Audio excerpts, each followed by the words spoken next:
Coming up on Mountain News this morning, as life inches closer to normality after months of shutdowns, Kentucky football was able to partially restart this week.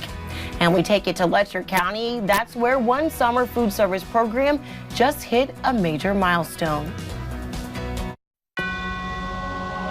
Dedicated to Eastern and Southern Kentucky, this is WYMT Mountain News this morning.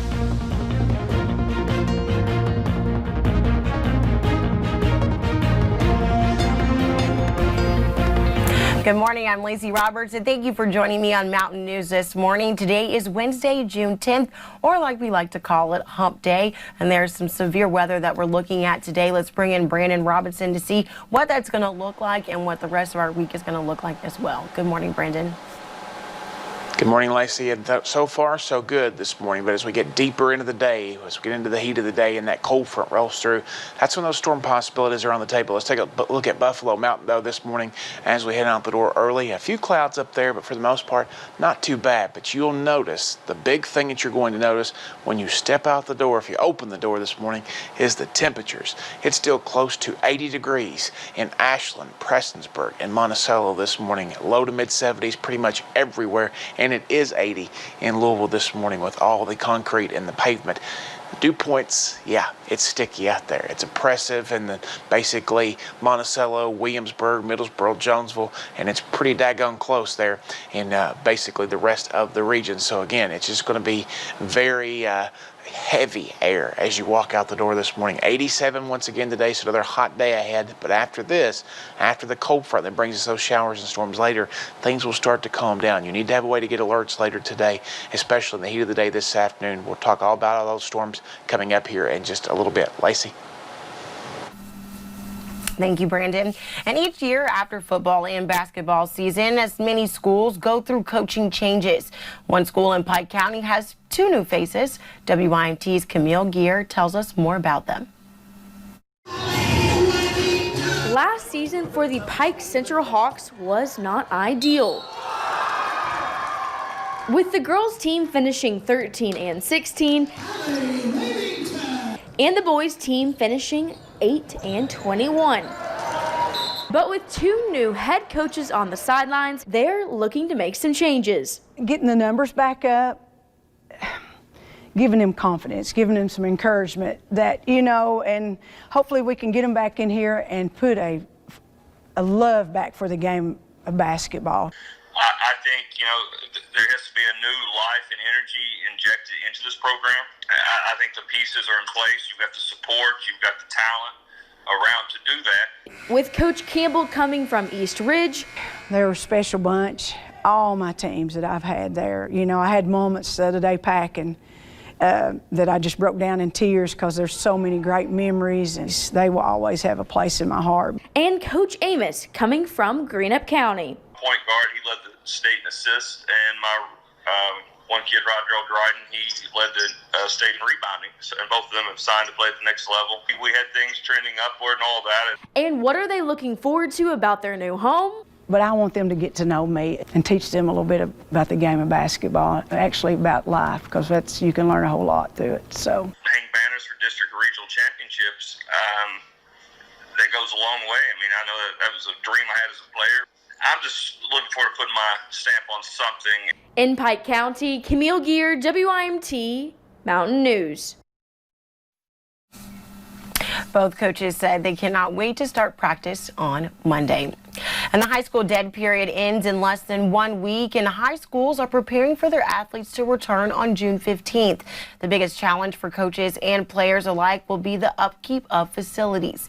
Shelby Valley head football coach Anthony Hampton says the cleaning guidelines will put more on coaches, not only with keeping facilities safe, but making sure their athletes understand the importance of cleaning as well. Moving forward, it's going to be a lot more time for the coaching staff to be here to get the kids in and out and be safe. High school kids, especially high school boys, not always the most cautious when it comes to certain things. So we'll have to put really strict protocols in place for the kids to follow just to be safe. Coaches must follow CDC guidelines for youth sports to make sure that the facilities are up to speed. And Kentucky football returned to facilities Monday for limited team workouts. Of course, precautions have been put into place to help keep the team and staff members safe. WYMT's Tommy Poole sat down with defensive end Josh Paschal yesterday to talk about the new normal and the team prepares for the upcoming season, what that looks like. Each and every day, we need everybody in here united. Kentucky football is back. Attitude, toughness, discipline, pride. It just gives me chill because I'm just ready to play football and just ready to prove everybody wrong. The first of two groups returned to team facilities working towards the 2020 season. What it takes. It's not meant to be easy. Yeah, they have everything locked down. They made sure that everyone was healthy before they came in, and we had testing. Along with limited groups, social distancing, and temperature checks, players are donning more equipment. You have to wear it the whole time, and it's very annoying. Paschal was diagnosed with skin cancer nearly 2 years ago.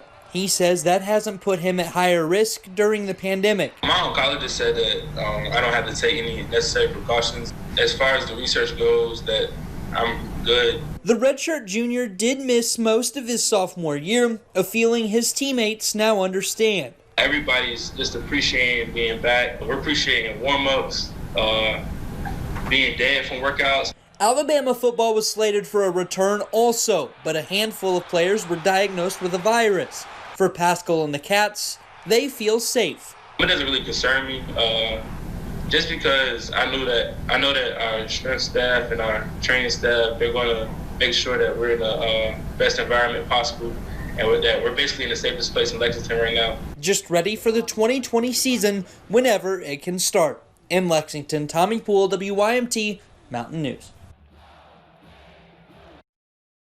We'll add another group of players in the upcoming weeks. Paschal says that staff does a deep clean of each facility in between workouts. And Thursday, we learned that UK linebacker Chris Oates had been moved from a hospital to a rehabilitation facility after recovering from an undisclosed medical issue unrelated to COVID-19. Tuesday, Paschal says the team has been able to talk with Oates just a little bit via text, but information has been limited for those on the team as well.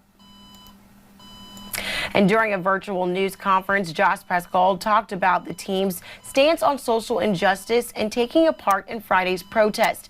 Head coach Mark Stoops and assistant coach Courtney Love led the protest Friday. Josh Paschal even said through the conversation in the locker room hasn't changed. The team has definitely come together. This is a time where I feel like the team is united. We're all fighting for the same cause, and we all were on Friday also. And I know that every single one of my teammates, no matter color of their skin, they all have our backs.